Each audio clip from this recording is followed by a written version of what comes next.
Seeing everybody with the warm hats on and stuff. In South Africa, it must be cold there. These summers just kind of starting here. It's like really warm. It's like maybe 25 Seeing everybody degrees. With the warm hats on and stuff. Okay, let me go ahead and start. Guraganya gana go to Goloru Haram. Gauranga Guru Tama Gopyata Kopa Briksham. Gopala Gada Ratidam. Yati Singha Gora Govinda Deshikavadam Satatam Namani. Utama Adama Kichuna Bachila Jachiya Dileka Kola Kahe Premananda Himona Goranga Hridoya Dariya Bola Bacha Goranga Kaha Goranga Laha Gorangera Namare Jai Jana Goranga Bhaje Se Hoya Mara Prana Re Hare Krishna Krishna Krishna Hare Hare Hare Rama Rama Rama Hare Hare Yashaiva Padambuja Bhakti Labhya Prema Vidana Parama Pumata Tismai Jagan Mangala Mangalaya Chaitanya Chandraya Namo Namaste Chaitanya Chandraya Namo Namaste Chaitanya Chandraya Namo Namaste Madgavirapi Gopala Sri Kriyat Kripaya Jari Tadaiva Sambhaya Pidva Rishiyastat Priya Janaha Shri Krishna Krishna Chaitanya Sasanatana Rupaka Gopala Raghunathabda Brajabala Pahimam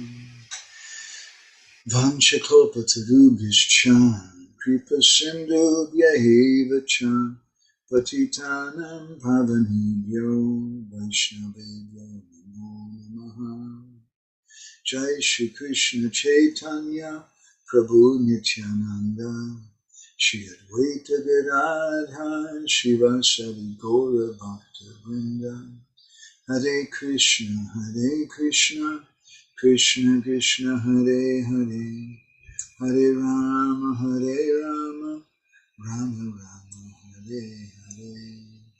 So I want to continue in the last, several sessions ago. We approached the Gambhira by understanding something more about Kashi Mishra. Then we spoke something about the physical structure of the Gambhira. And in the last couple of sessions, we were going through different verses from Madhya Lila, little Antya Lila, different chapters, where Kaviraj Goswami gives a general description of the Gambhira Lila of Mahaprabhu. So we're still continuing that. And today it's going to be mostly Antya Lila, or maybe all Antya Lila, mostly chapters 12, 15, and 19, with some little notes from different places. So let's start. I'll share this screen with you here. This is Mahaprabhu's mood in the Gambhira. Ha ha Krishna Prana Nata Brajendra Nandana Kahan Jana Kahan Pana Murali Vadana. Mahaprabhu is always crying. He's in the Rudra Bhav, always crying and crying. He's crying out, Ha ha Krishna Prananath, oh Krishna, Lord of my life, Brajendra Nandan, you're the son of Nanda Maharaj. Kahan Jana, Kahan Pan. Where should I go? How can I get you? Oh Murali Vadan. And we play the flute. Ratradina e dasha swasti nahi mane kashte ratri gunaya Sarupa Ramananda Sane. So we spoke in our last session about how during the day Mahaprabhu would be going to the Jagannath Mandir and meeting with different devotees and having lunch sometimes at Jagadananda Pandit's home or Advaitacharya's home. But at night, he was just hearing from Ramananda Roy and Sri Damodar. And so this is describing how actually day and night he's absorbed in separation from Krishna, Ratri Dini. Dasa means that the 10 different, dasa, 10 different symptoms of separation. And he, swasti nahi mani, he couldn't find any peace of mind. Kashti Ratri Gonai Swarup Ramananda Shani. And especially kashta means problem. Kashti Ratri, the nights were very, very difficult. And he was passing those in association with Swarup Damodar and Roy Ramananda. So Mahaprabhu's Bhajan in the Gambhira, his pastimes in Puri, our acharyas sometimes compare to waves in the ocean. And my Guru Maharaj called it a tatta, a prema tatta, or the river of love. And in that river of love, the flow never ever stops, Mahaprabhu. And there's great waves in the ocean of Radharani's prema. And what is described in the Gambhira is so astonishing because we can't even find it in Srimad Bhagavatam. Even if you go to Chandidas, who wrote so many Padavali Kirtans speaking about the mood of Radharani, still they don't touch the depth of what Mahaprabhu was experiencing in the Gambhira.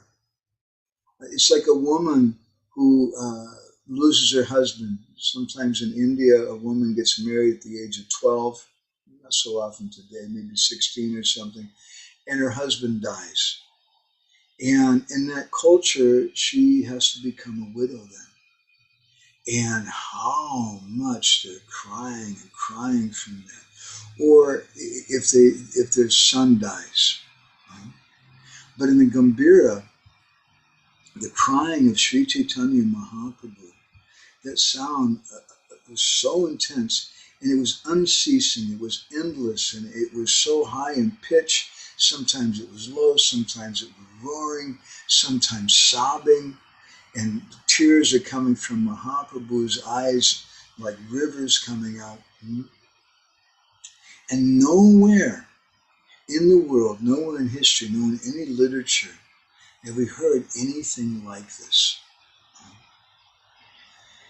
And even in Sri Chaitanya Charitamrita, when we hear something about Mahaprabhu's feelings of separation and lamentation, Kaviraj Goswami, he doesn't explain everything directly. He gives kind of a blurry shadow of what's going on in the divine river, that Mandakini river, Ganga river of ecstatic prema.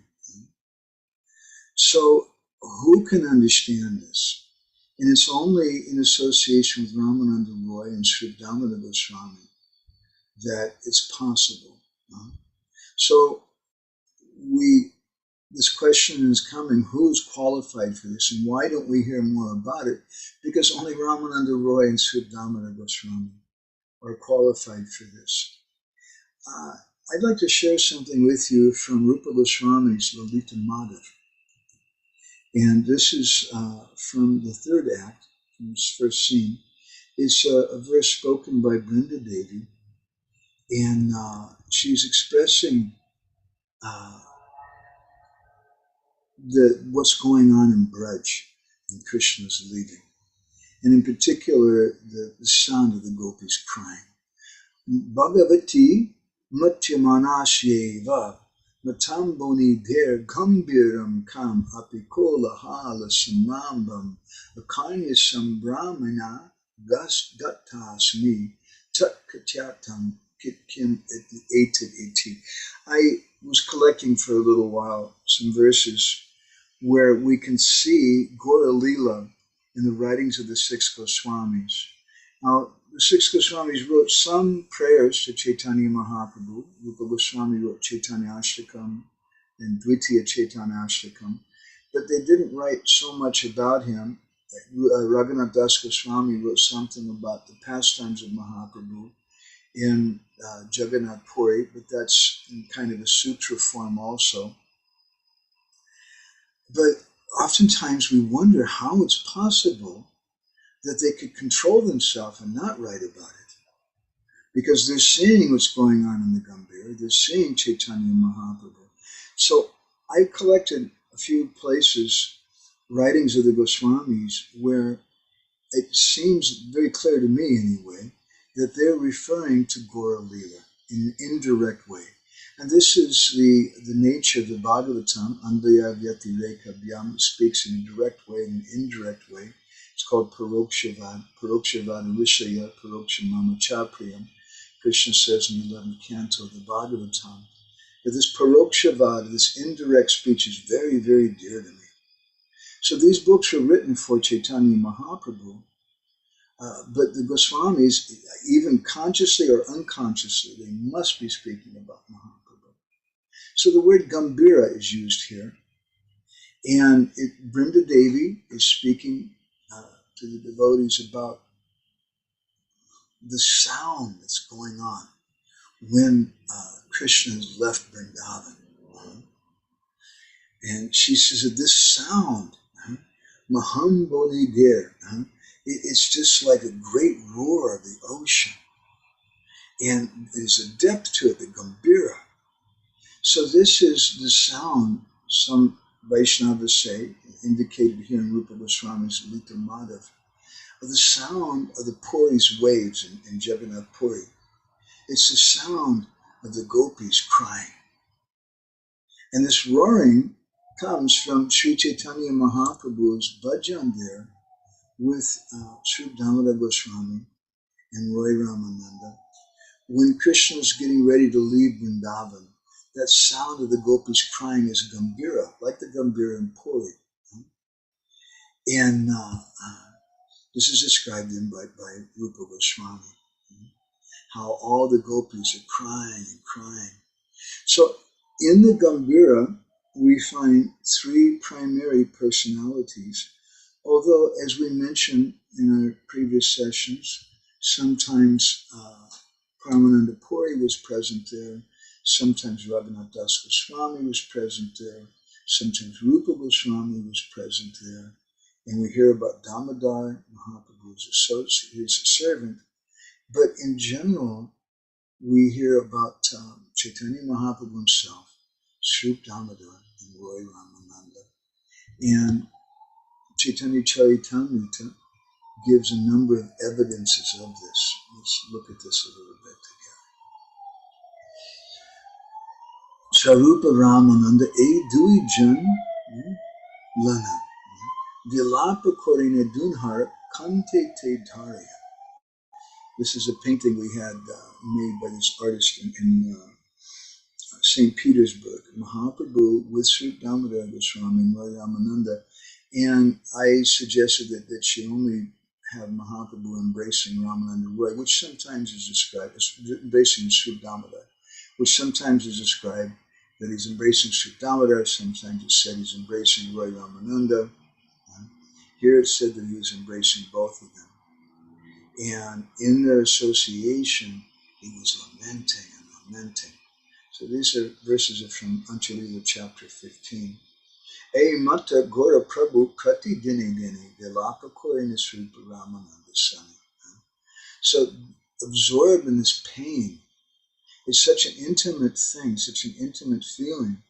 Mahaprabhu was lamenting day after day in the company of Sri Damodar and Ramananda Roy. Shei Duijan, with those two associates, Prabhu Kori Aswasam,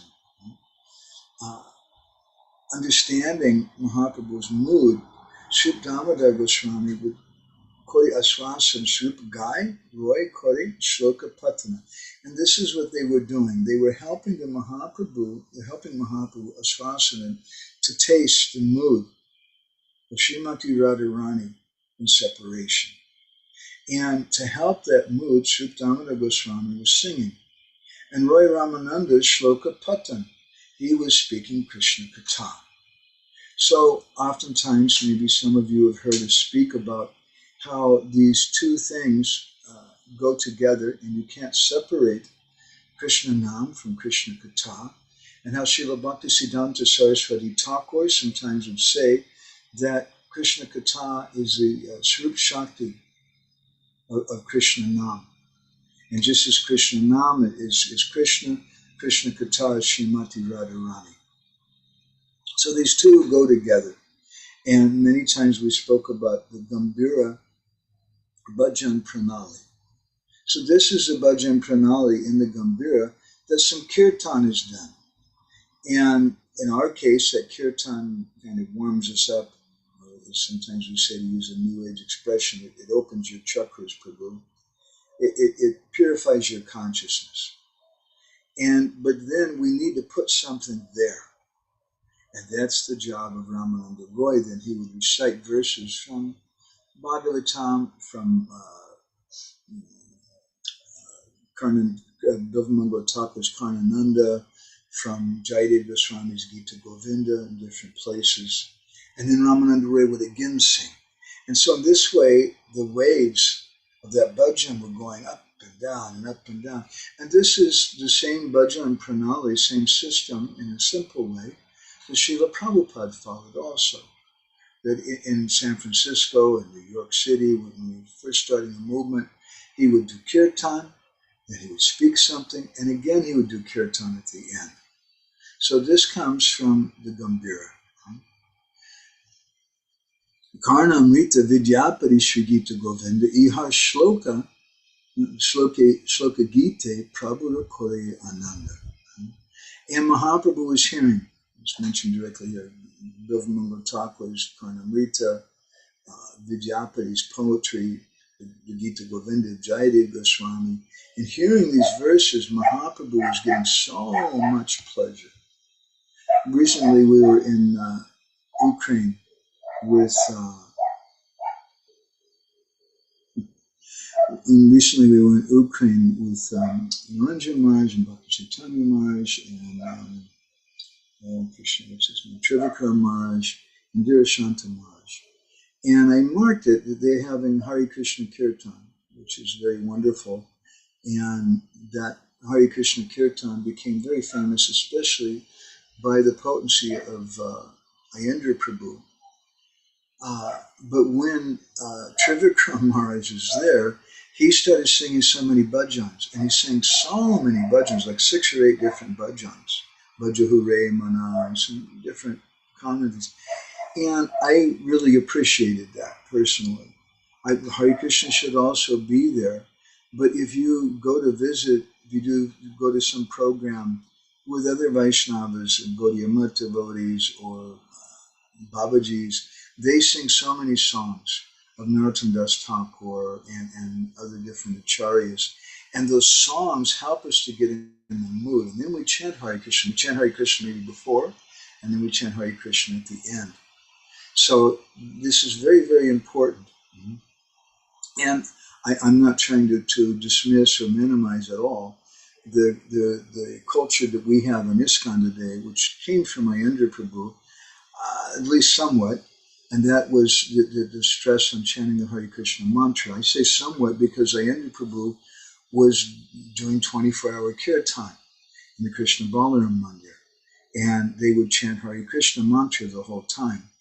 So that's kind of inspired by that. Devotees have taken that up. But that's not entirely our Gaudiya Vaishnava traditions we see here in the Gambhira. Swarup Gosaya Kohen Gao Ek Git Jate Ama Hridaye Hoy Ta Samvit. And Mahaprabhu was telling Swarup Damodar Goswami. So first of all, these two personalities. It's saying Swarup Gai, Roy Kore, Shloka Patan. Swarup Damodar Goswami was singing. Roy Ramananda was reciting verses. What was he reciting? Karnamrita, Vidyapati, Gita Govinda, like that. And after he would sing those verses, he would recite those verses, then Mahaprabhu would tell Subdhamara Goswami, Gao Eka Geet, now sing some song. Jati Amar Hridoya Hoita Samvit, which will bring, Samvit means consciousness, which will bring some consciousness to my heart. In other words, which will help me to understand the mood of Srimati Radharani. Swarup Gosai Tabi Madhurya Korea, Gita Govinda Pada Gai Prabhura Sunana. And then Subdhamara Goswami, very, very sweetly, Madhura Korea, began singing some verses from Gita Govinda for the pleasure of Sri Chaitanya Mahaprabhu. And then now going to the 16th chapter of Anchalila, where Kaviraj Goswami again describes, these are verses which are describing the general activities of the Gambhira, Mahaprabhu's general bhajan there. We're approaching the Gambhira as slowly as we can, in a way that will be appropriate for us, I hope. Premaveshi Mahaprabhu Jabi Agya Dila. Then Mahaprabhu, Premaveshi, in complete ecstasy, he gives an order. Ramananda Roy Shloka Parite Ladila. Now you recite some verses. And Ramananda Roy begins to speak some verses. And what kind of verses? A few verses later, Mahaprabhu tells Ramananda Roy, in particular, Kahash Ram Roy, Kichu Sunite Hoy Man. I want to hear the Bhavajani, I want to understand the Bhavajani Padi Roy Gopira Vachan. I want you to sing about the recite verses and tell us about the mood of the gopis. Etike Pralapa Kori, Prema Vesha Gora, Hari Shange Lana Shvarup Ram Roy. Kabunachi Kabugai, Bhavaveshi Murchajai, E Rupe Ratri Dini Jai. So then at that time, he's speaking this pralap, these mad words, Chaitanya Mahaprabhu in complete ecstasy, in the company of Ramananda Roy and Sri Damodar Goswami. Sometimes Kabunache, Kabu means sometimes Kabunachi, sometimes he would dance, Kabugai, sometimes he would sing. Sometimes Bhavaveshi, in ecstasy, Murchajai, Murcha means to fall unconscious. He would fall down on the ground unconscious. And this is how Mahaprabhu was passing his days and nights. This is how Krishna, we know, was repaying his debt to the gopis. And he tells the gopis, Napariyaham niravadya samyajam sasadu krityam vibudaya sapiva, that I don't know how to repay my debt to you. Yapratiyatu sadhana, let your own behavior be your glory. So sadhu means a sadhu. So to repay his debt to them, he had to become a sadhu. And he had to experience what the gopis were experiencing. But it's not possible to do this with general association. And this way, it's such a very, very deep thing. Most people can't understand this. Only Sri Damodar Goswami and Roy Ramananda could completely understand. Ramananda Galadari Korina Pralap Swarupi Puchinamani Nija Saki Gan. Mahaprabhu, he would begin this pralap, this mad talks, and he would grab Ramananda Roy around the neck, Galadari. And Swarupi Puchinamani Nija Saki Gan. He would start talking to Sri Damodar Goswami, thinking that Sri Damodar was his gopi friend. Purvejena Vishakare Radhika Puchila She Shloka Padi Pralapa Korite Lagila. And Mahaprabhu would recite these verses that he heard from Ramananda Roy. There's an interesting little small controversy. Some Vaishnavas, they say that Ramananda Roy is Lalita and that Sri Damodar Goswami is Vishaka. And it's said like that in the Gauraganadash Deepika of Kavi Karnapur. My Guru Maharaj said something different. He said that Vishaka became Ramananda Roy and Sri Damodar became Lalita. So going through things, I found Srila Prabhupada in his Madhya Lila chapter 8 purports, he says that Ramananda Roy is Vishaka. So I asked Fakir Mahaprabhu once, how do we understand this statement in Gaura Ganadhesh Deepika, which says the opposite? And his comment, whatever it's worth, was that was a later interpolation of Kavi Kanipo's work. It was changed later on. So here in this verse, there's a little hint from Chaitanya Charitamrita that these verses that were being spoken, Mahaprabhu was relishing them in the same way that he was hearing from Vishaka. So who's speaking the verses? It's Roy Ramananda, and this is Vishaka here. And then Mahaprabhu began speaking those verses like a mad person. E Mata Mahaprabhu Baishi Nila Chale. Now we're going to the last chapter of Lila, which speaks about the Shikshastika prayers. E Mata Mahaprabhu Baishi Nila Chale. Vajanai Divasa Krishna Virahe Vivala. That Mahaprabhu was staying in Nilachal Jagannath Puri, and day and night, Diva Nishi, day and night, he was absorbed in his feelings of separation.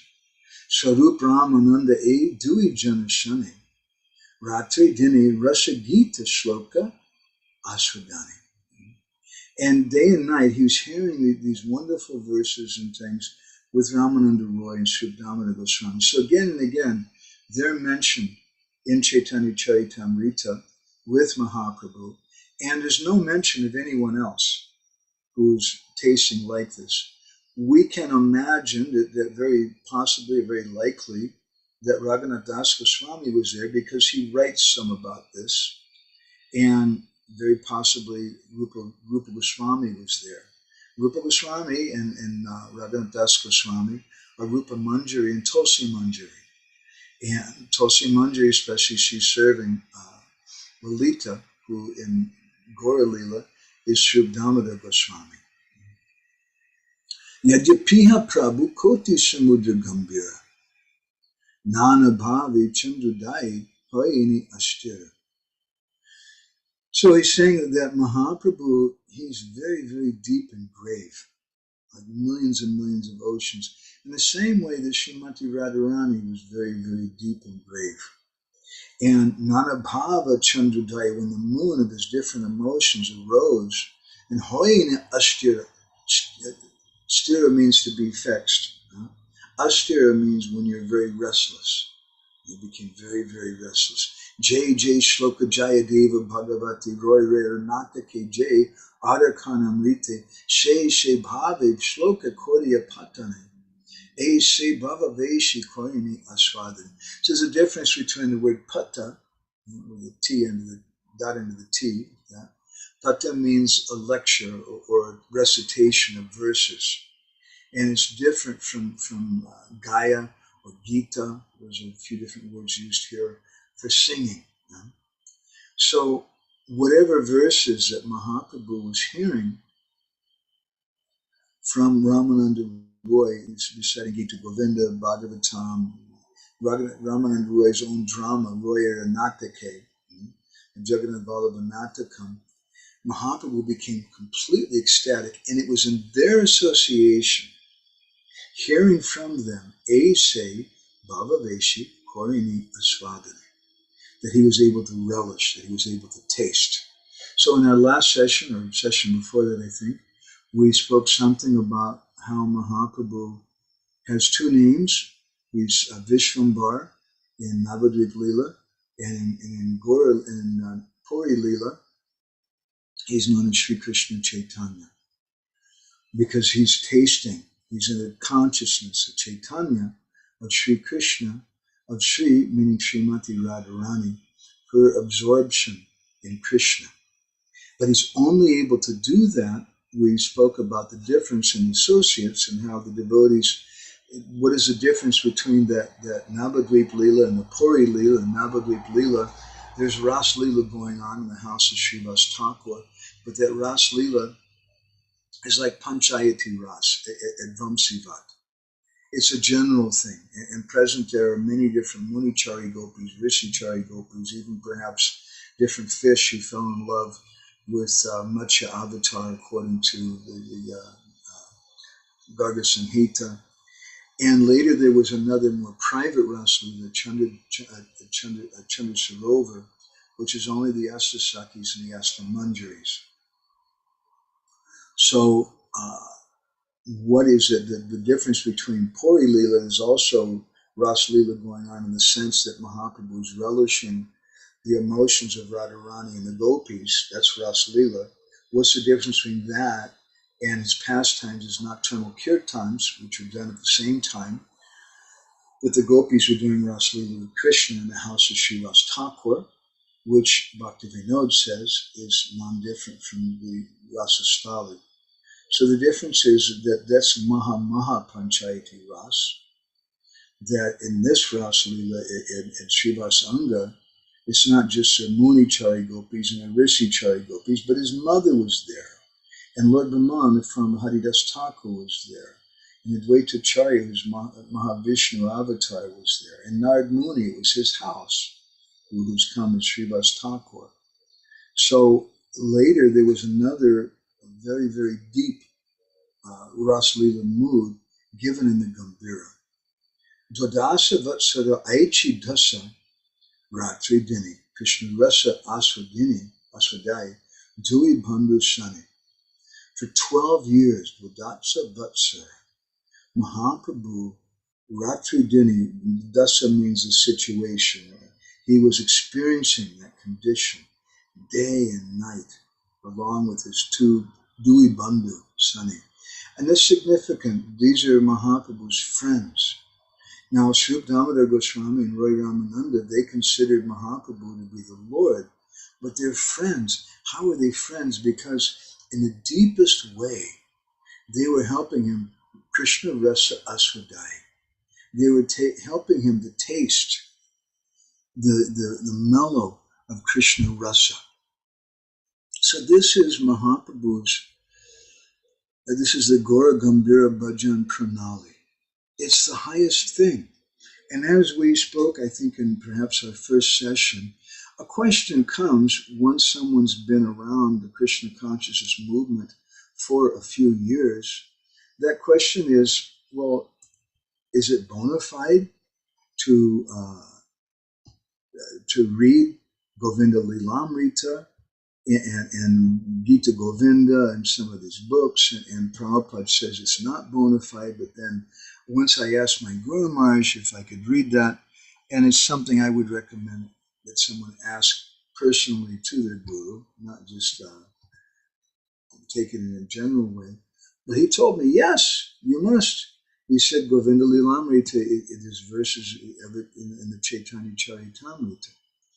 But still, we feel a little cautious about it. Let's see if I can pull up something on the computer here real quick.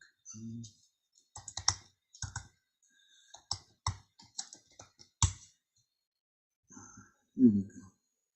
Oops. Yeah. This is from Thakur Bhaktivinoda from, where is it from? From Chaitanya Siksamrita in chapter 3, part 2. And he says it very, very nicely. Very important point here. Sujatiya Siya Snigda Sadgoshti Vyatita Rasalapa Kori Binna. Is this what he's stating in this prose? It's not exactly a verse. Is very similar to what Rupa Goswami says. Sujatiya Siya Snigda Sadasanda Satovare in the Bhakti Rasamrita Sindhu, that we should associate with people who are sujatiya, who are snigdha, who are affectionate. And here he says sadgoshti, in an elevated association, vyatiti rasalapa kori binna. And we should not only, we should associate with those kind of persons. We shouldn't discuss rasa lila, rasa topics only with them and not with people who are not qualified. We're not in a sadgoshti. So again, the primary example of this is Chaitanya Mahaprabhu and Roy Ramananda and Sri Damodar. Even when Mahaprabhu was hearing from Gadadhar Pandit, who is Srimati Radharani, when he's hearing from Gadadhar Pandit, he was just hearing the pastimes of Dhruva Maharaj and Prahlad Maharaj. And he wasn't hearing about the 10th canto of the Bhagavatam. He wasn't hearing about the Rasa Lila. And that may make us confused. It may make, why is he not doing it? He's with Gadadhar Pandit. But Mahaprabhu at that time, sometimes perhaps until the Gopinath temple, sometimes perhaps on the bank of Narendra Sarovar, as we learned from that wonderful painting, which was done by Murari Das, who's I forget who was a disciple of. Anyways, an artist at the time. The painting was commissioned by Maharaj Prataparudra because he was speaking in public. Again, in Chaitanya Siksamrita, Bhaktivinoda Thakur, he says very simply, Jada Bada Jiva Krishna Lila Shravane Anadikari. That someone who's a Jada Bada Jiva, who's a conditioned soul, Krishna Lila Shravane Anadikari, they have no qualification to hear about this subject matter. And Bhaktivinoda speaks more about this. He says, not everyone is qualified to read the daily pastimes of Radha and Krishna. Mark that. This is how it was translated, but he's speaking about the Astakaliya Lila, which is an informal kind of meditation by many Vaishnavas. And he's speaking about doing that as a primary sadhana. Bhaktivinoda says it's an esoteric knowledge, a great wonder that must be kept secret. And it's the devotee's duty to not let those who are unqualified hear these topics. As we often comment at the end of the Bhagavad Gita, Krishna says to Arjuna, he tells him, Sarva Dharma Parityaya, you should surrender everything and abandon all varieties of religion and surrender to me. And then he tells Arjuna, Natapaska, he says that Natapaskaya, you don't speak to someone who's not austere, who's not following four-regulated principles. Nabhakta, who's not a devotee. Kadachana, don't ever speak that person. And Shushushushuve, who's not interested in rendering service, and who's anasuyave. Unless they're free from envy, you can't speak it to them. And that's Bhagavad Gita. And what to speak about these topics. So Bhaktivinoda, he says that the conditioned souls, until they've attained greed, transcendental loya, on the path of rag, the description of these pastimes should be hidden from them. And then he goes on explaining that as long as the pure spiritual nature, the divine nature, meaning the realization of Krishna's name, form, qualities, and pastimes, is not arisen in the heart, we have no qualification for hearing these pastimes. Atasya Krishna Namadi Nabhavid Graham Indriyai. We can't perceive them with our mundane senses. But Sevan Mukhi Jivado, Swayam Eva Sparatyada. The Padma Purana says, famous verse, that if we render service with our mouth, taking prasadam, but also doing kirtan, tate Krishna bhaji kore guru sevan, doing bhajan for the pleasure of Gurudev, then these things will naturally arise. And this is our point, our access to Mahaprabhu's Gambhira Bhajan. We should understand something of how high it is and how far beyond us it is. But we also have access to it. Because the system of bhajan, the tone, the mood of the bhajan there in the Gambhira is unlike any other sadhana we've ever heard of. Everyone who practices sadhana, they're doing it for their personal benefit. But in the Gambhira, Sri Damodar and Roy Ramananda, they're doing bhajan, they're doing sadhana, but they're not doing it for their benefit. It's entirely for the pleasure of Sri Chaitanya Mahaprabhu. And elsewhere, it's a long subject, but we find that the gopis, they're doing this bhajan to help Srimati Radharani mitigate for feelings of separation. The same gopis are coming and doing bhajan again to help Srimati Radharani, who Krishna's come in the mood of Radharani, to help mitigate those feelings of separation. And this is the kirtan of Gauranga Mahaprabhu. And to repay his debt to Srimati Radharani, he's engaging those gopis. And those gopis are engaging their servants. The 6 Goswamis, Sudamar and Roy Ramananda, are engaging the 6 Goswamis. And those 6 Goswamis are engaging their followers, like Shamananda, Rasikananda, and Srinivasacharya. And they in turn are engaging their followers. And this is the kirtan of our sampradaya. And this is how it's legal to enter into the Gambhira. It's still not a simple thing. It's simple, but it's not such an easy thing. As long as we have material desires in our heart, then those desires are going to taint our bhajan. And we won't really be able to understand or appreciate the Gaura bhajan finale. So we know that he quotes Purushottam Prabhu's favorite verses, Vikriti-tam Bhajavadu Viridam Cha Vishnu, which is spoken by Shukadeva Goswami to Maharaj Parikshit at the end of the 33rd chapter of the 10th canto. After speaking about the Ras Lila, Maharaj Parikshit, was a king and is trained in Dharma very carefully. He looks around and he sees, wow, there's a whole lot of rishis here who are like Manasamhita, and Vanashram Dharma, and things like that. And what are they going to think about Krishna dancing with all these married ladies? And so he asked Shukadeva Goswami about it. Shukadeva then tells him that the Vikriti-tam, these playful pastimes of the Brajavadus, the married ladies of Gopi, of Braj, with Vishnu, Krishna. And he says Vishnu because you should understand this is the Supreme Personality of Godhead. If someone hears them with faith, then bhaktim param bhavati pratilabhya, they'll get the topmost bhakti. And common yoga the lust, the heart disease, which troubles everyone so much. And so many devotees are always, like we find many times, they're complaining about all this lust and Prabhu, what they do to get rid of this lust. I've marked many times, this is the number one question of a lot of new devotees. Don't worry about it. This thing will come on its own. So these three personalities, these are the three qualified persons to taste this Gambhira rasa, this very grave nectar of Braj Ras in the Gambhira Lila.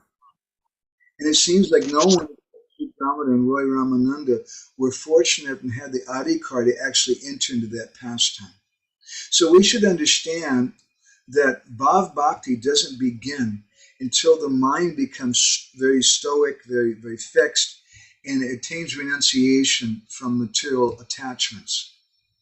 And there's no question of rasa arising without the debut of Bhav. There's no question of Braj Rasa to manifest until there's Krishna Prem. And that Krishna Prem it has to be ahoitaki, it has to be unmotivated, and it has to be akaitava, free from any type of deception.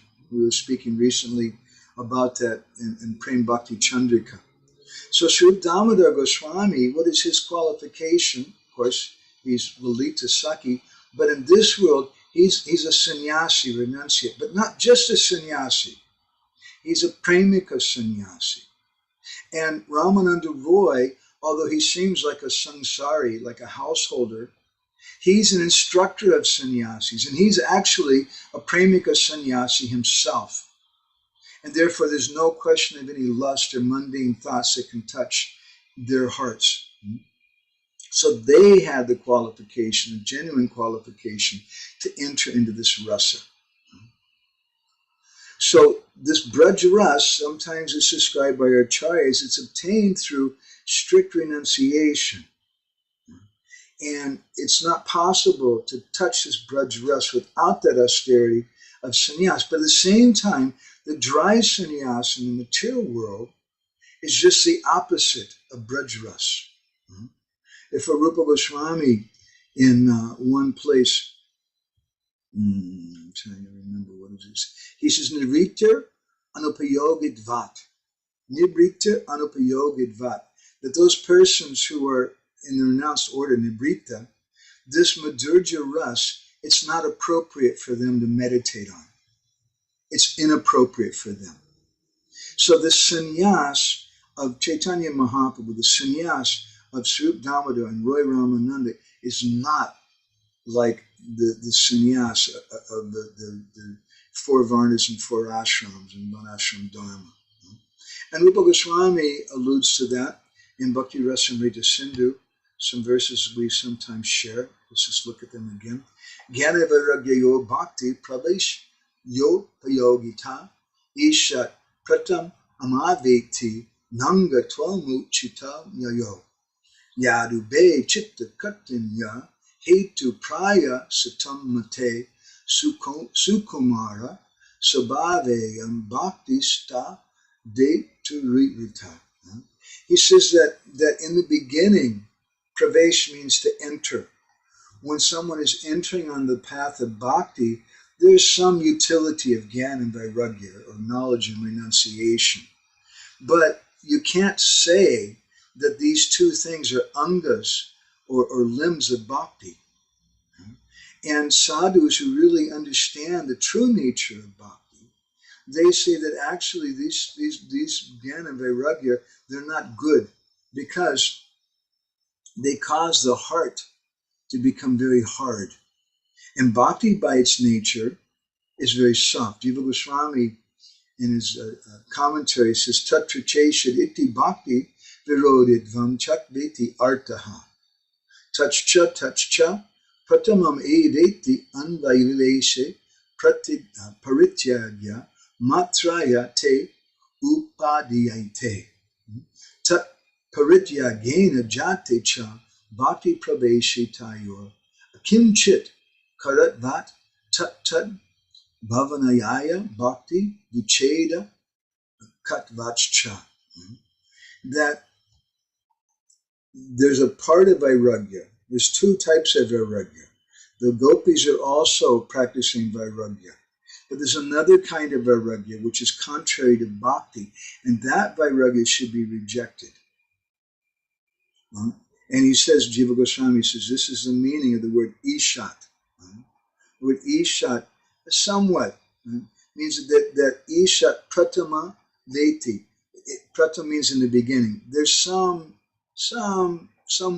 utility in the beginning of jnana and vairagya. They're a little bit useful then. But they're suitable only to the stage when someone gives up attachment to other things. And when those attachments have been given up, and someone begins to practice bhakti, bhakti praveshe, that bhakti begins to enter into the heart, then jnana and vairagya became insignificant. And he says that after we begin practicing bhakti, all these other processes, they just distract a person from bhakti. And so they're only useful in the very beginning of bhakti. And therefore Krishna says, sarva dharman parityaya, give up all those other practices. Mame kam saranam braja, and just surrender completely to me. The purport of that is the gopis. Rucham udva hatas tatra janasya bhajane hare vishayeshu garishto pi ragas prayo viliyate. That he says if someone has some ruchi, some taste for worshiping the Lord, even if that person, vishayeshu garishto, garishta means something very terrible. They have some very strong, terrible attraction for vishay, for material things. Don't worry about it. Piraga prayo viliyate. Those will be destroyed when we're practicing our sadhana, without resorting to doing vairagya. It's not necessary. Prabhupada speaks also about real renunciation. It's a nice letter he wrote to Jai Govinda in 1970. I appreciated. And this is a new letter. It's a simple devotees, but we get some understanding here. Prabhupada said, you said your job is Maya, but you should know that Maya is illusion. As soon as there's absence of Krishna consciousness, that's Maya. But you are working just to help and push Krishna's interest. Therefore, it's not Maya. Anything dovetailed in Krishna consciousness is real renouncement. Therefore, don't forget Krishna in any circumstances of life, and Krishna will save you from all pitfalls of material existence. So this is a renunciation in our Gaudiya Vaishnava line. This is a renunciation of Srup Damodar Goswami and Roy Ramananda, Vasudevi Bhagavati Bhakti Yoga Prayojitaha. To the sadhaks who are practicing bhakti, Gyan and Vairagya, they naturally come. They want to serve bhakti. And Rupa Goswami gives a very beautiful verse to help us understand something about this also in his Padyavali. I like this verse very much. Kasayana chabo janadiniyamano vavanivasato vyakyanadattava muni brata bharach chitto bhavakiyate kintu spitta kalinda shailatanaya tireshu vikritato govindasya padaravinda bhajana rambasya lesadapi. He gives a whole list of things. Kasayan's the first one. Not just by wearing saffron cloth. Hari Chandra Prabhu. You're not going to make lust go away just by dressing up as a brahmachari and putting on saffron cloth. Then you may think, Bhojana Adi, I'm going to control Niyaman, Bhojana Adi Niyaman, I'm going to control my eating. Cupid just laughs. That's not going to work either. Nova Vanivasa. Then okay, I'll go to the forest. But you go to the forest, your enemy is still with you in the form of your mind. Okay, Vyakyanata Tavamuni. Then I'll just recite Vyakyanata, I'll recite Vedic literatures. I'll focus on that, which is a behavior of the Mayavadis who study Vedanta Sutra. That's also not going to work. Atavamuni Brata Barach. And then I'll take a vow that I'm going to not speak anything to anybody. But he says, Chittod Bhava Kiyate. Who is Chittod Bhava? Chittod Bhava is a name for someone. Chitta means the heart. Bhava means the feelings of. Chittod Bhava is a name for Cupid. Chittod Bhava Kiyate doesn't make Cupid weak at all. But Kintu means but. Kintu Spitta Kalinda Shailatanaya Tireshu Vikridito. The word Vikridita is significant here also. He says, Spitta Kalinda Shailatanaya Tireshu Vikridito. That as soon as someone begins to do service to Krishna, and which Krishna? That Krishna who's on the bank of the Jamuna. What is on the bank of the Jamuna? Vamsivat, the place of the Ras Lila, the place of the Vikridita Lila, the place of the pastimes, the playful pastimes of Radha and Krishna and the gopis. Govinda Shipada Vinda Bhajanaram Bhashya Lesadapi. Lesadapi, even just a tiny little bit, a bhajan like this will make these things go away. So this is what's required. This is renunciation in Gaudiya Vaishnavism. Otherwise, Rupa Goswami, he categorically says, Jena Kenyapi Atibhagyena Japta Shradho Sasevane Nati Sakto Navairagya Bhagashyam Adhikarya So. That someone who has some good faith, good fortune, Atibhagya, Jata Shraddha, faith takes birth in their heart because of association with devotees. But that person, Natasakto, he shouldn't be too attached to material things. Navairagyo, and he shouldn't be too detached either. He has adhikar for bhakti. Our attachment should be for the instructions of Gurudev, with the instructions of Srila Prabhupada. This is our understanding. Otherwise, Upadeshamrita, as we mentioned sometimes, the first verse begins Vacho Vegam, Manasakroda Vegam, Jiva Vegam, Udarapasta Vegam. It speaks about all these Vega, all these urges of speech, of the mind, of anger, of the genitals, of the belly. And Etan Veganyo Visahita Dira, only someone who's dhira, a very sober person, can tolerate that.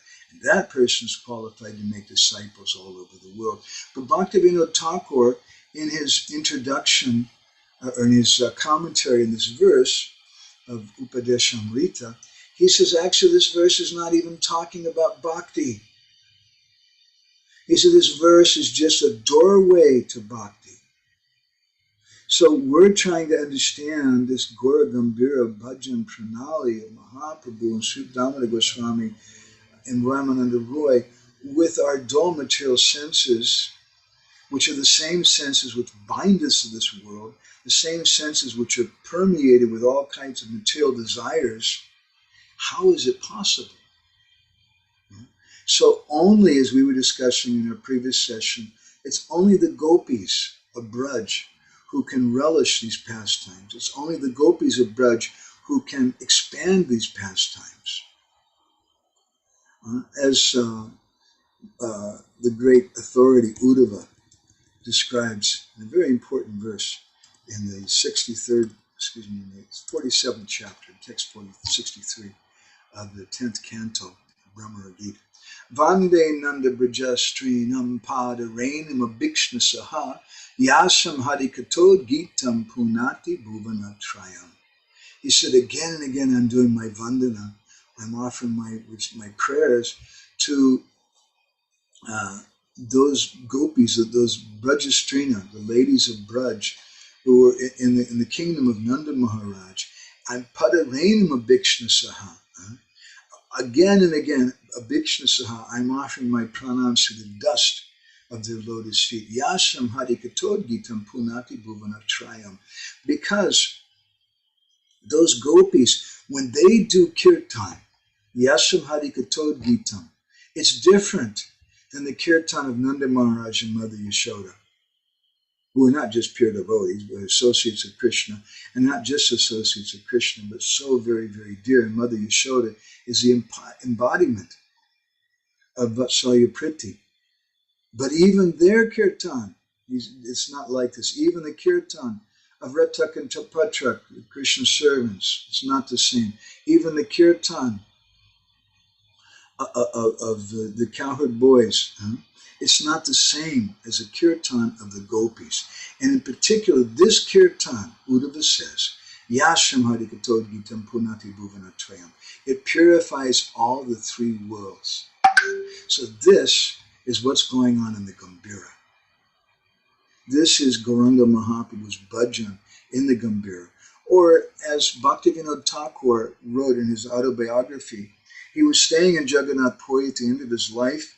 He was feeling a little transcendently discouraged that people were not really understanding what he wanted to say.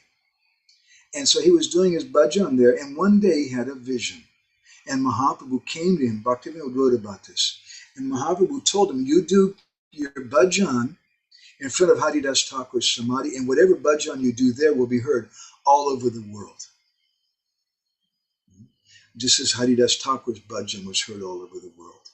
And just as the Gambhira bhajan is, the echo is still going on today. And just as we see in contemporary times, the kirtan, the katha of my Guru Maharaj is still echoing all over the world. The kirtan of Ayendra Prabhu in Vrindavan is echoing all over the world. And it's affecting everyone in a very, very deep way. But we should understand the nature of that kirtan, the nature of that Gambhira lila. So this is a little something. We'll finish our introduction to the general mood of Mahaprabhu in the Gambhira. In our next session, we'll speak something more specific about some of the specific pastimes in his mood there. So I'm going to go ahead and stop here. There were a few comments from devotees. So let me go ahead and read these first. The Purushottam said, it constantly tells me that my connection is bad. So, okay. That's why he went off. We didn't get to see. We lost the beautiful face of Chaitanya Prabhu. Then we also lost getting a look at Lila Purushottam Prabhu's lotus face too. And Hemanti's commented, we always hear of transcendental bliss, and today we're hearing of transcendental pain. But the remarkable thing about this pain is that they're interchangeable. And it's the greatest ecstasy and at the same time the greatest suffering. Like there's one book written about Michelangelo called The Agony and the Ecstasy. And both things are there. Lila Purushottam. Yeah, Trevor Kamaraj is very, very sweet. He loves doing bhajans. And Hemanti comments, something that made an impression on me is your point that we are doing sadhana for our personal benefit, which I feel mostly we do. Sri Damodar and Roy Ramananda are performing sadhana for Chaitanya Mahaprabhu's pleasure. Do you want to comment anything else on that, Hemanti? I'll share some reflection with you. I mean, Hare Krishna, Prabhu. No, that's just something good at. Hare Krishna. You have load shedding no also? Other comments? No, Prabhu. Today they've given us a break, I think, because it's Father's Day. Well, that was kind of them. But Chaitanya Prabhu is off. I think he's got load shedding going on. Anyway, do you have any other reflections you want to share?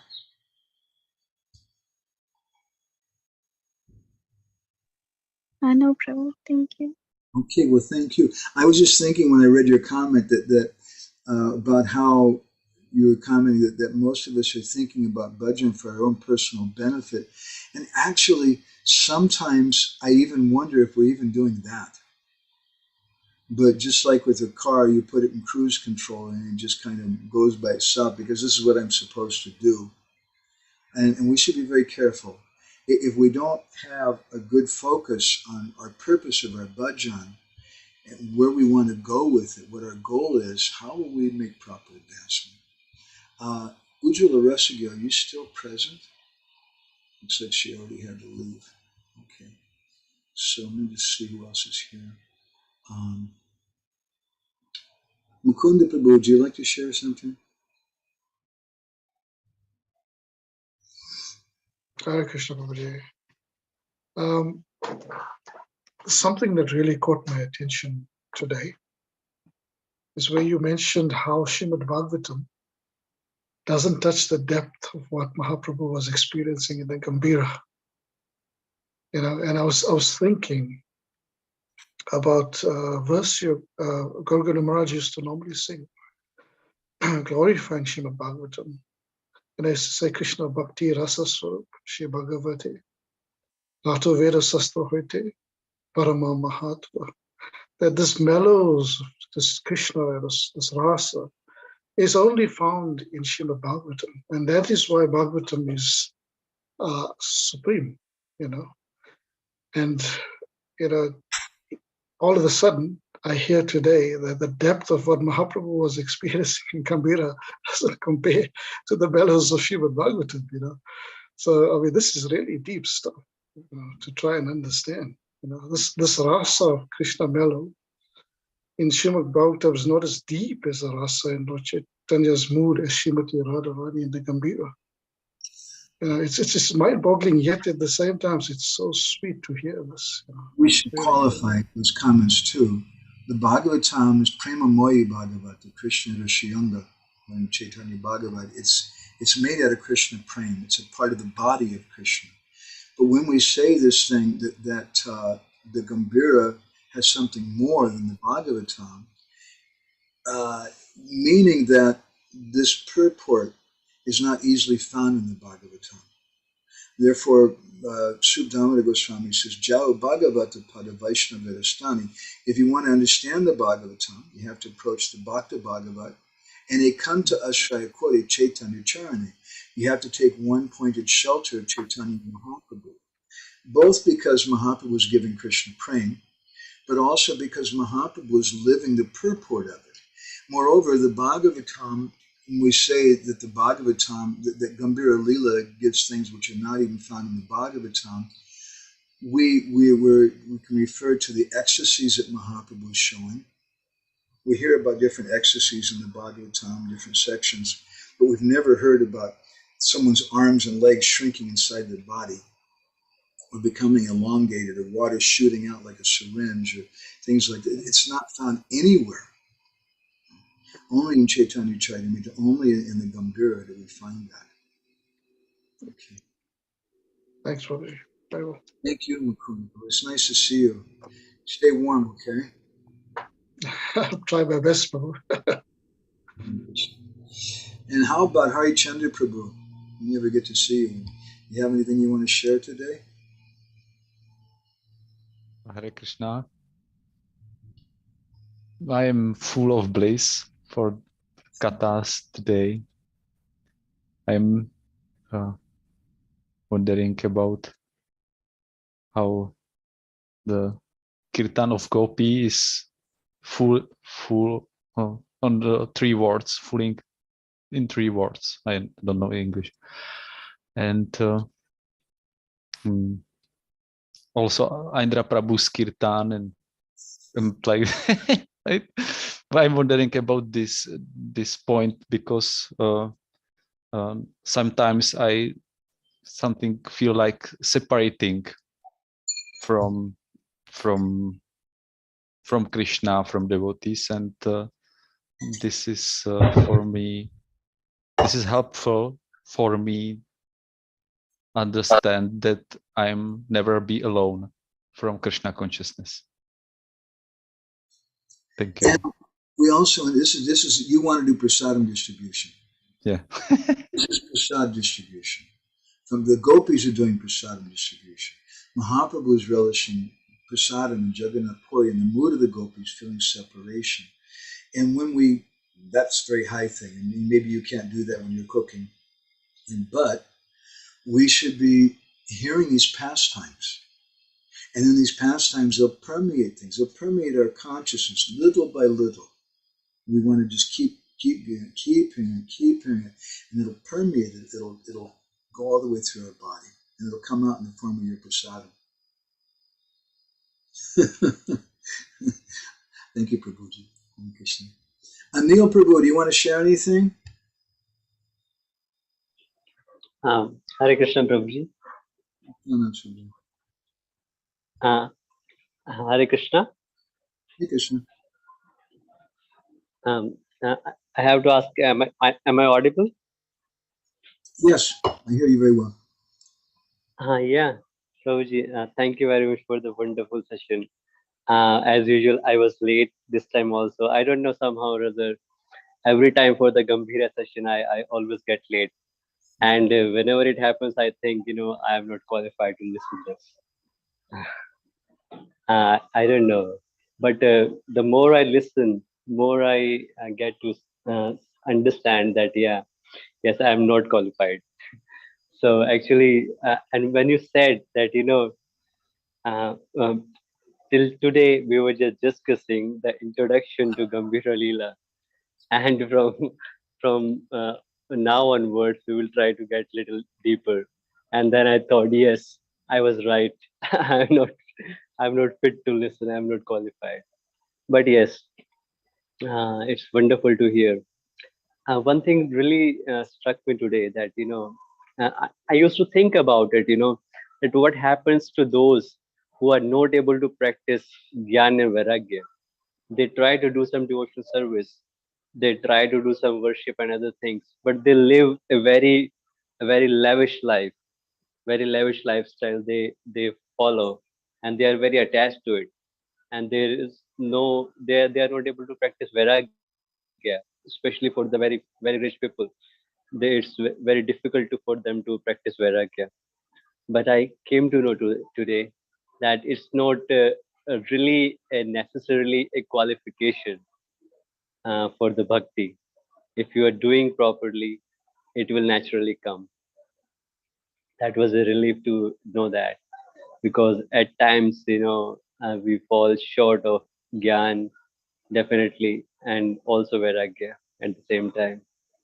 So yeah, it was relief. And Very especially when we, Go ahead. sorry? Go ahead.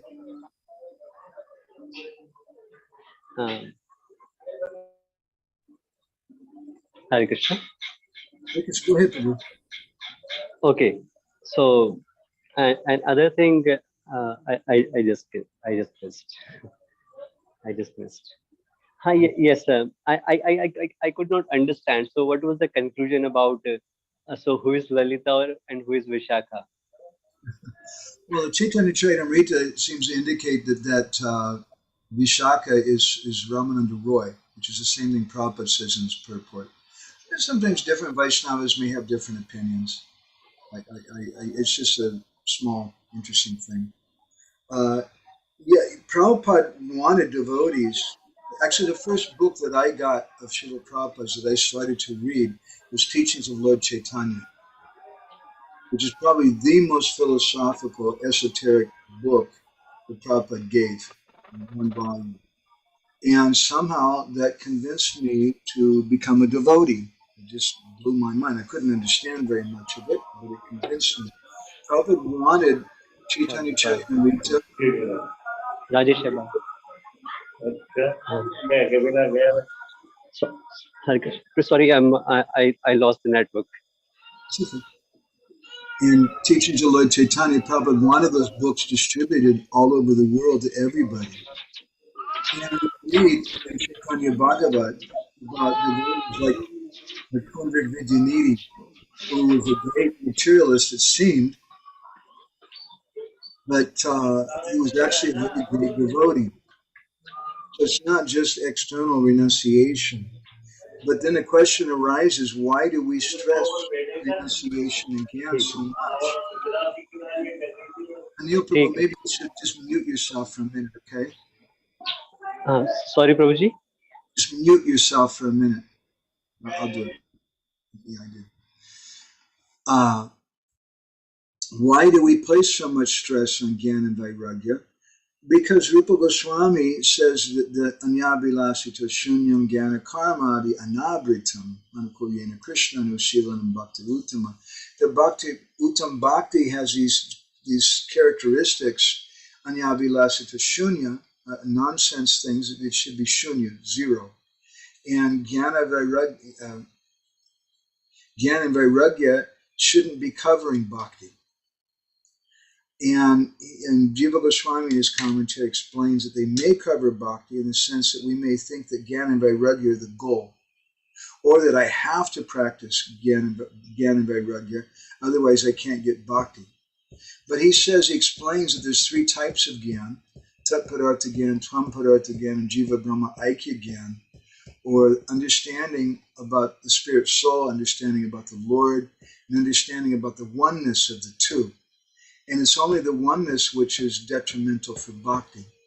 The other things, he says, can be beneficial, not necessarily, but can be beneficial in the beginning. So because we're bahirmukh janas, external persons, we see advancement in terms of external things. How much is the Maharaj sleeping? How much does he eat? Where does he sleep? And we see that renunciation as a symptom of advancement. And it's like a carrot in front of the donkey that inspires us. And we want to have some gyan. We want to get Bhakti Shastri degree. And by studying Bhakti Shastri, we go deep into Prabhupada's books. By practicing Vairagya in the sense of following four regulated principles, it helps us to become detached or helps us to become free from the entanglement of material life. But those things in and of themselves are not bhakti, just practicing renunciation.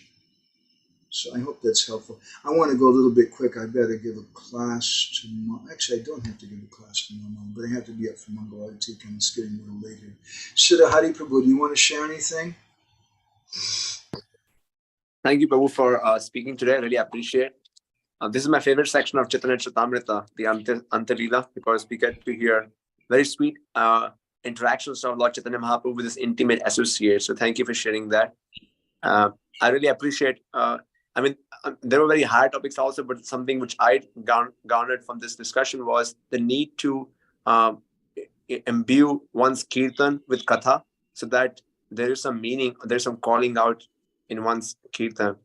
And especially you made that point in Mahaprabhu's Gambhira Bhajan, and later also you shared that, and that how by having a particular mood or a particular purpose in one's kirtan is very important for making progress in one's bhakti. So I really appreciate that. And that was one comment. I had one more comment, quick comment. I know you don't have much time. I was reading Chaitanya Bhagavat, and there Srila Bhaktisiddhanta Saraswati Thakur writes in a purport to one of the verses which really struck me. The verse is about how Mahaprabhu had all these ecstatic transformations all at once, like fear, laughter, shivering, perspiring, hair standing on end, everything at once. And Mahaprabhu writes, Srila Bhaktisiddhanta Saraswati Thakur writes that Lord Chaitanya Mahaprabhu was exhibiting this because he was absorbed in the mood of Radharani, who is the most exalted person in this in this conjugal rasa. And I was thinking that like the topics of like Govinda Lilamrita may not be accessible to me right now at my stage when I'm very far away from it, but CC is available, and I still can get a glimpse of that topmost ecstasy, at least by hearing Chaitanya Charitamrita, hearing Ante Lila, and getting a glimpse of what are the top. It's beyond actually any reason and understanding how all these things are happening. Even imagining this requires a lot of brain power. How can somebody have all these happening at the same time? But it's quite amazing to hear it. So I was just appreciating that, and thank you, Prabhu, for this once again this this shower of rain on Mahaprabhu's intimate leelas. Thank you. Thank you, Prabhuji. It's so important. Prabhupada gave these books. We have to read these books, and even Anta Lila, and we should at least understand some theoretical thing. And as we were mentioning, it'll permeate our heart. Okay. Radhi Shyam Prabhu, would you like to share something? Hare Krishna, Prabhu. It was really nice. I enjoyed it.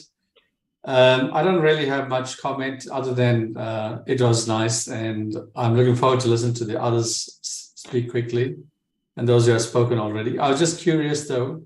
You said that one of the first books that you read was, got more serious in, was the teachings of Lord Chaitanya, which you found very esoteric, and it is indeed very esoteric. And I'm actually halfway through it, reading it again. And I was just wondering, I'm doing it in preparation of another course. And at which point do you feel that devotees in particular should be reading teachings of Lord Chaitanya again? Like, do you do it post CC, or do you do it before and just after Bhagavad Gita? I would recommend reading it before, and then reading CC, and then reading it again, teachings of Lord Chaitanya, because it's a good introduction, and it's also a good summary, too, so you can catch up with everything. And Prabhupada wanted those books printed in the millions and distributed to the public, and I'm so glad he did, because somehow that book made me into a devotee, even though, as I mentioned, I couldn't understand practically anything of it, but it gives us some impression. It's very, very important. It's such an amazing, amazing thing. We should just hear. Your comment also reminded me of my Guru Maharaj's kathas sometimes in Bhubaneswar, and he would tell us, you can't understand this. You just sit and listen. And by just hearing in a submissive kind of way, things come to us. So, thank you, Radhi Shyam Prabhu. Thank you. Let's see who else is here. Oh, Nityananda. Krishna Balaram Prabhu. We lost your wife. I think she had to do something else, huh?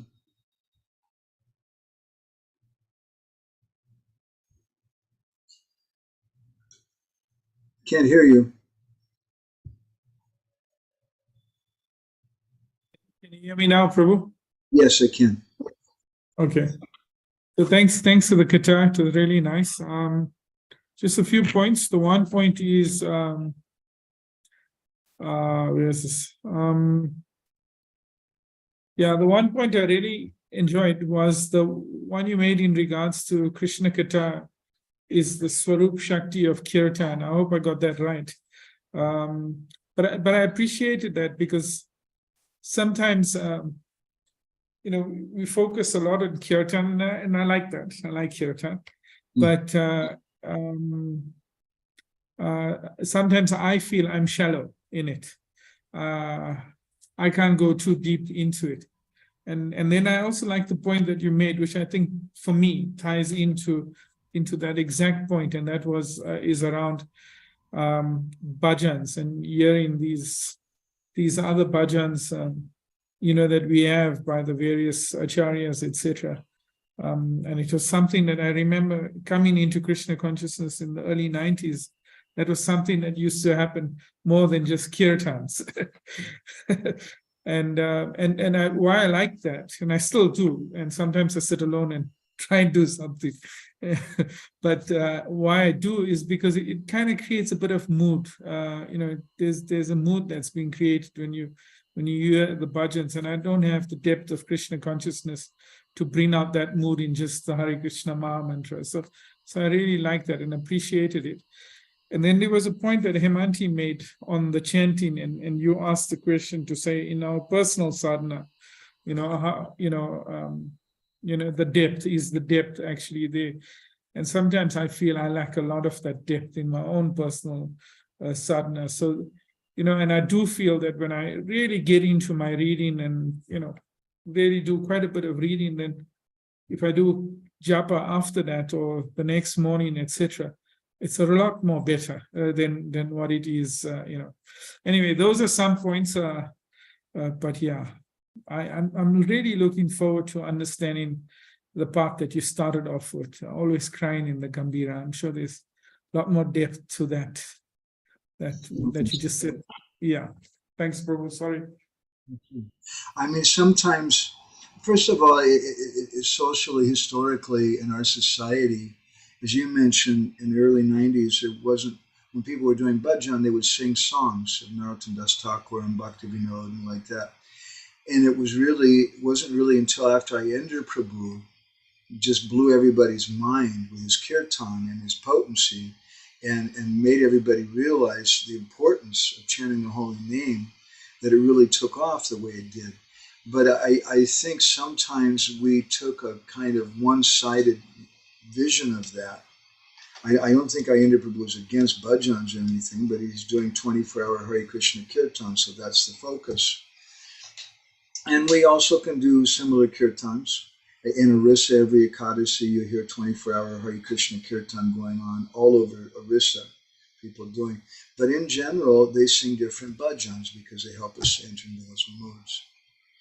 Okay. Siddha Hari Prabhu asked some question here. He quoted a verse from Srila Rupa Goswami which said that an iota of bhakti frees oneself from the clutches of lust. Is he referring to Shuddha Bhakti? I may sound like seeking mukti. I may sound like I'm seeking mukti, but I do get disturbed by lust, and I'm wondering how far before I'm freed from the embarrassment of lust. We're all wondering that. The embarrassment of lust. We should just focus on bhakti. And we should be strict. We should not associate intimately with women and things, but that's not sadhana. And sometimes devotees have misunderstood that being a Brahmin, that not associating with women is a type of sadhana.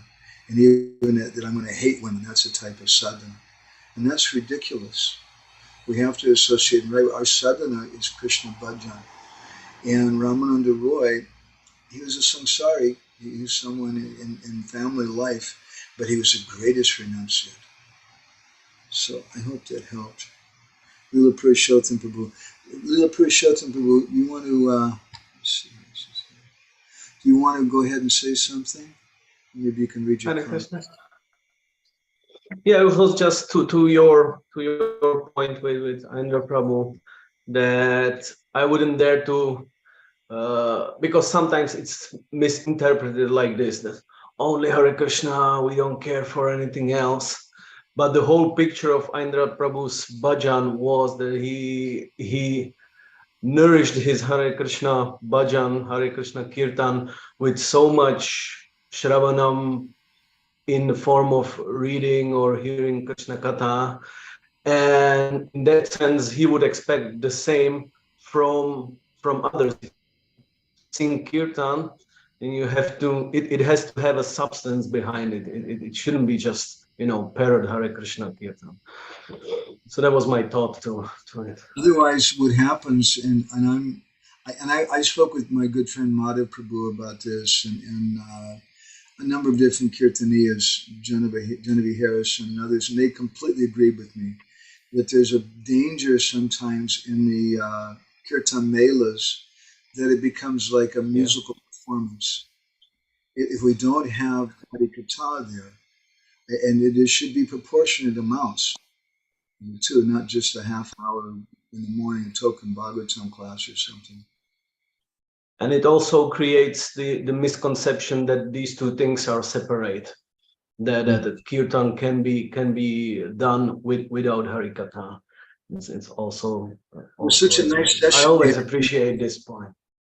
We had such a nice session. We had such a nice session in your house that day. Something got canceled, and so we just lit candles and we did a little bhajan, and then we told some katha, and then we did more bhajan, and that yes. Yes, I have few things actually. I have to say my I don't know how to express it, but my versus interest was really satisfied today with all those, like Siddha Hari Prabhu called it nicely, the shower of verses on really the Bhajan Pranali. Actually, it was so nice. It really described what was the Mahaprabhu's like activities in Gambhira. So it's really, in that sense, it's really Pranali. So it was so good. I was really glad for all those verses. I have the numbers here written down. And then I also really was happy for the story with Gaur-Govinda Maharaj explaining this controversy about identities of Ramananda Rai and Swarup Damodar, because I always inclined to that version of Swarup Damodar being Lalita Sakhi and Ramananda Rai being Vishakha.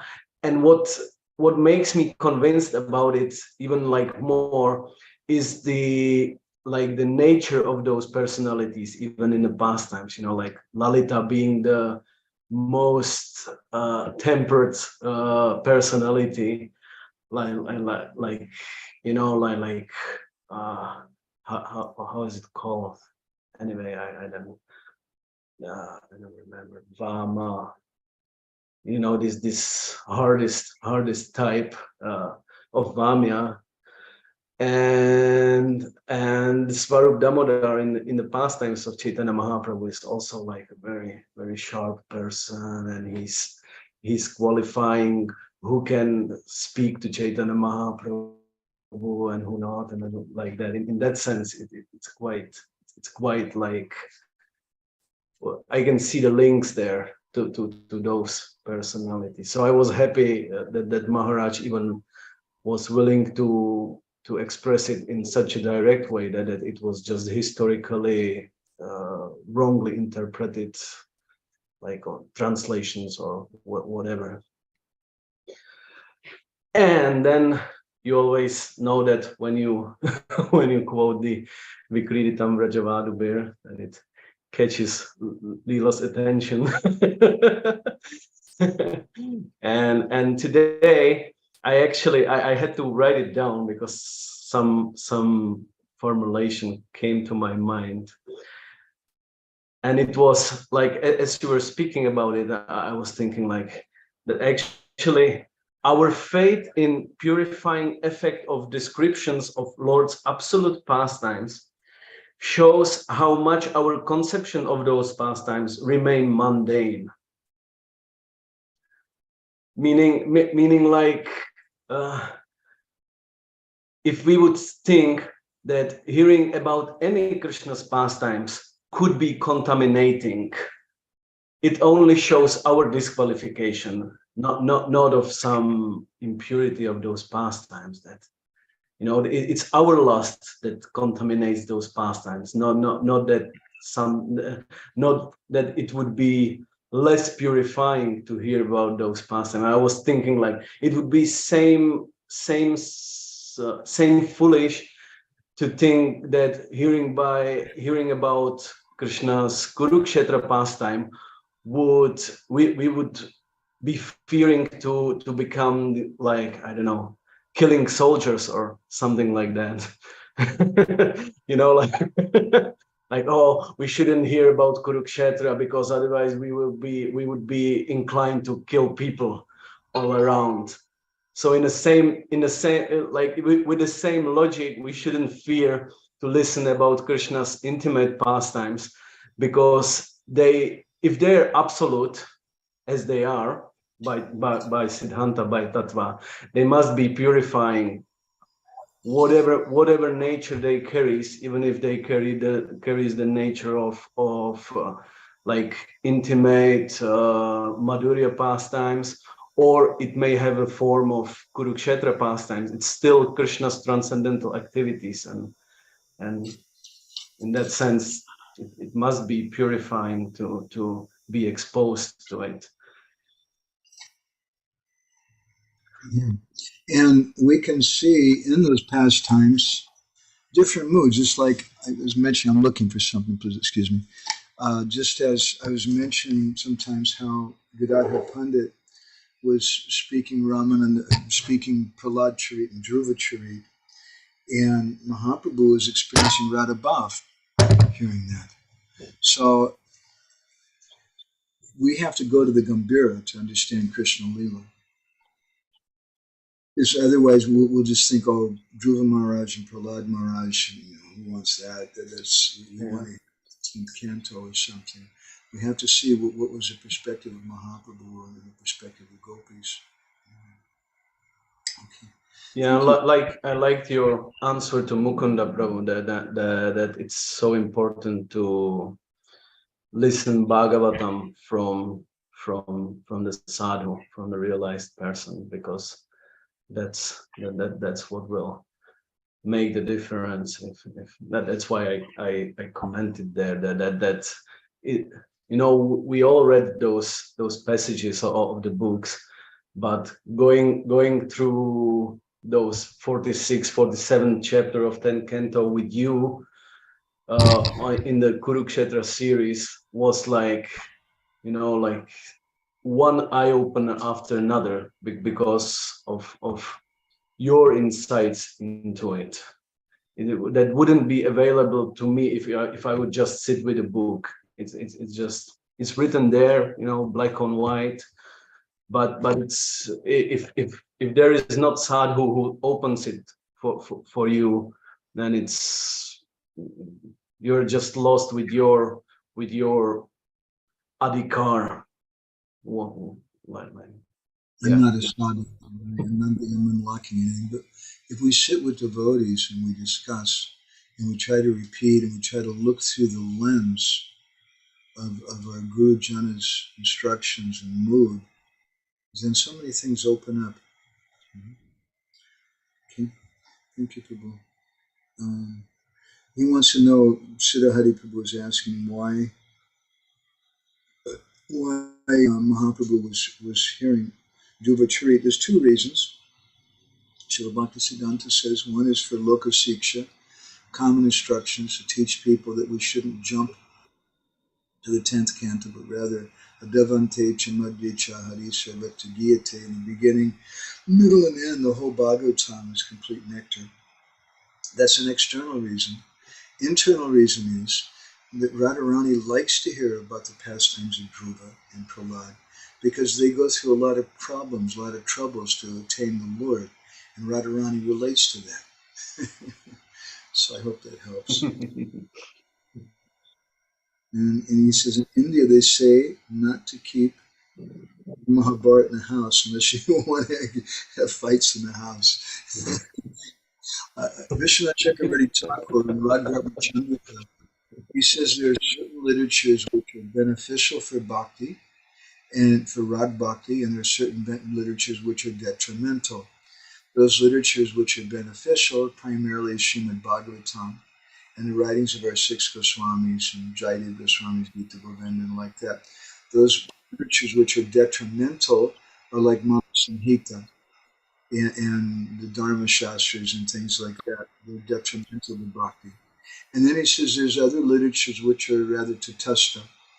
They're kind of in the middle of the road. They can go either way. And that's the Mahabharata and Ramayana. It depends on how we see them. And Chaitanya Mahaprabhu himself, he visited so many places and he knew so much about Mahabharata and Gita, but he was expressing it and seeing it in his particular way. So we should try that also. Okay? Let's go ahead with Chaitanya Prabhu now. May I still have one little question? Sure, go ahead, Prabhu. Madhavananda Prabhu. I was thinking because the last discussions were about the like vairagya and these things and the relationship to bhakti, and I was thinking that we could create quite a contradictory picture if we would see for the story of Pundarik Vidyanidhi.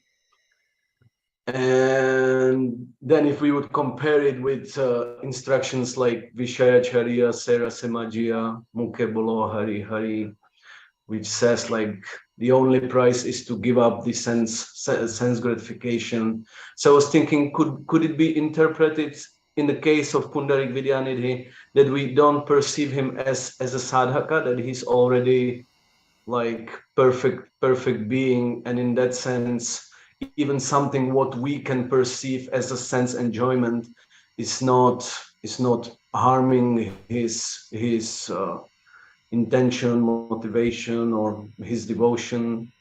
But for us as a sadhakas, we are like implicated in our selfishness if we are exposed to the sense enjoyment. That is pointed out, that point is made in Chaitanya Bhagavat. Mahaprabhu is calling out Tata Tata, Father, Father, speaking about Pundarik Vidyanidhi, that he's not an ordinary person. He's Maharaj Vrishabhanu. But at the same time, our point is that out of all the different associates of Chaitanya Mahaprabhu, who's in the Gambhira? And Pundarik Vidyanidhi. And Nityananda Prabhu is not there, and Advaita is not there, and different reasons for that. He sent Nityananda Prabhu away to do preaching, and Advaitacharya has a different kind of role. We hear in Chaitanya Bhagavat that when Mahaprabhu was performing the drama at the house of Chandrasekhar Acharya, he said, so tomorrow we're going to have this drama. Everybody was really excited. And then Mahaprabhu said, but only people who are free from lust can come and watch. And at that time, Advaitacharya, who's Sadashiva and Mahavishnu, he bows his head down and he draws a line on the sand and says, well, I'm not going, because I that's not my situation. So I would suggest that that's a very deep, why is Advaitacharya saying that? Advaitacharya is Sadashiva, he's Gopishwar Mahadev. And as Gopishwar Mahadev, he grants entrance into the Ras Lila, but he doesn't have entrance himself. Even though he's Mahayogi, the greatest of yogis, the greatest controller of the senses, he can't enter into the Ras Lila in the same way. But he can give some entrance to us. He can be a gatekeeper there, but he himself can't enter in. So that indicates something very, very deep about this renunciation. It's not ordinary renunciation of Sri Damodar Goswami and Roy Ramananda. We mention that because we're trying to understand what is their qualification, what is their position. And of course, we mentioned that it's Lalita and Vishaka, and that's there. But beyond that, in Gaura Lila, what is their qualification? And their qualification we see is that they're very, very renounced, but their renunciation is not ordinary renunciation. Gadadhar Pandit, he was ready to reject Pundarik Vidyanidhi as being a sadhak because he intuitively understood this renunciation has to be there because he's in the mood of Srimati Radharani. And Pundik Vijayanidhi is such a very great devotee, but he's not in the Gambhira. Whereas Subdhamma and Roy Ramananda are, Gadadhar Pandit's not, because Gadadhar Pandit is Radharani. And if Chaitanya Mahaprabhu is with Radharani, then the rasa may change. His Krishna Bhav may arise and Radharani will appear in Subdhamma. He wants to taste Radharani's mood. So he's doing that in association with Lalita and Vishaka. Is that helpful? Real common, simple stuff. Thank you. I was thinking of next week's Sunday Feast lecture. It'll probably be the last Sunday Feast lecture you ever give. Chaitanya Prabhu, share something. Nice to see your outline there. You look like one of those interviews they do with a informant or something. They can't show his face, you know. Yeah. No, it's fitting for these kind of topics because we said these are confidential topics, so you can't see my face. You can say whatever I want now. No, I'm not probably. I mean, I don't have anything different. I think a lot of devotees have mentioned so many wonderful points, and same for me. I think something that stood out for me was just around the hearing element in the Lord Chaitanya. He's sitting there in the Gambhira and he's listening to all of this and he's absorbing everything to the hearing process. From day one, I remember my early days in Krishna consciousness, they were always talked around the hearing process, and we're seeing this manifesting in this kind of scenario. And it brings back to like the beginning in some ways, and how important the hearing element is. The only difference now is just how it's been unpacked for us, which is amazing. And I'll go with Lila Prabhu on this one, on how you actually bringing this to us is really, really wonderful. I think particularly in this context of we're coming from an era where we were taught to go through things in a bit of a systematic manner, in the sense, go through Bhagavad Gita, go through Bhagavatam, and go to Chaitanya Charitamrita, but very much in an academic manner, very much in a scholarly manner. And that's kind of breaking down in some ways here, because here we're going on the real elements, what we're meant to be approaching these texts with. So, the fact that you're bringing all these texts to kind of intertwine what Prabhupada has given us with our previous acharyas, it really opens up our mind, our hearts to a different way of absorbing this. And for me, if you are going with this whole notion that these elements are not really meant to be approached from an academic perspective, it does allow us at least some insight. You say at least theoretically we're meant to understand, but it's giving us that opening at least to point in the right direction and try and absorb it in that way. So I'm super thankful from all these different points that are coming through. So just a big thank you, bro. It really is phenomenal to be hearing so much every weekend and wake up and we can take so much home with us, Like with everything in Krishna consciousness, when we find fault with the managers, for example, really the fault is with us. Because why be a blind follower? Why complain about the managers? Just go do something yourself. In a similar way, it's a fact that sometimes devotees, they complain too that our classes are more academic, or they're more beginning, that they're not so juicy, this or that. But that's because of us. We can't blame the leaders or the speakers. That's because of us. That's because of our adhikar. And Srila Prabhupada and Srila Bhaktisiddhanta saw that most people, they can't understand how to read, how to dive into Chaitanya Charitamrita and Srimad Bhagavatam, but they have an academic understanding of things. So they said, yes, we have this academic course. You can study Bhakti Shastri, Bhakti Vaibhav, and you do this thing, and that's for us. But it's not that Gorkeshwara's Babaji is not qualified because he doesn't have a Bhakti Shastri degree, and he couldn't read Sanskrit or anything. And we should understand that. But it requires some faith, and I see a lot of devotees, they have more faith in a systematic approach like you're mentioning, and therefore we do that. I remember, I tell the story sometime. I was in one temple, a place close to a Neil, I'll just say that, where I used to meet a Neil sometimes. And I given a Bhagavatam class there one morning, and after the class, one of the congregation devotees came to me with a surprising question. His question was, he's Prabhu, you know, I'm chanting japa and things now. And he says, is it okay for me to read Srila Prabhupada's Bhagavad Gita? And I said, oh my God, of course, you must read Prabhupada's Gita. And he said, well, my counselor is telling me I'm not allowed to. I said, what? He said, first we have to read Path to Perfection, Easy Journey to Other Planets, and Beyond Birth and Death, and all the small books, and we can read Ishopanishad, and after we read then we can read Bhagavad Gita. And not wanting to cause trouble with his counselor, who had a good system, I think, to encourage devotees, I said, well, that's there if you want to systematically study. But at the same time, you should just read. The first book that made me convinced to be a devotee was Teachings of Lord Chaitanya. I moved into the LA temple, and I was there for a couple of days, and one of the, that's nice, one of the senior devotees came and said, hey, new Bhakta, why don't you come and help clean the storage room? And so I went, I was cleaning the storage room, and I found a book.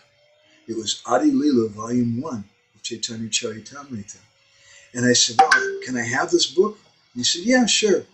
And so I started memorizing verses from that book and reading Adi Lila chapter 4, which is very high stuff, all about Radharani and Mahaprabhu and things. But it struck me somehow. I couldn't really understand it. So we should always understand that these books are not just meant for empirical study, but just by hearing, Prabhupada sometimes said, just by touching the book, just by seeing the book, they get benefit. We should have strong faith in that. Okay. Thank you, Chaitanya Prabhu. Anything else you want to add?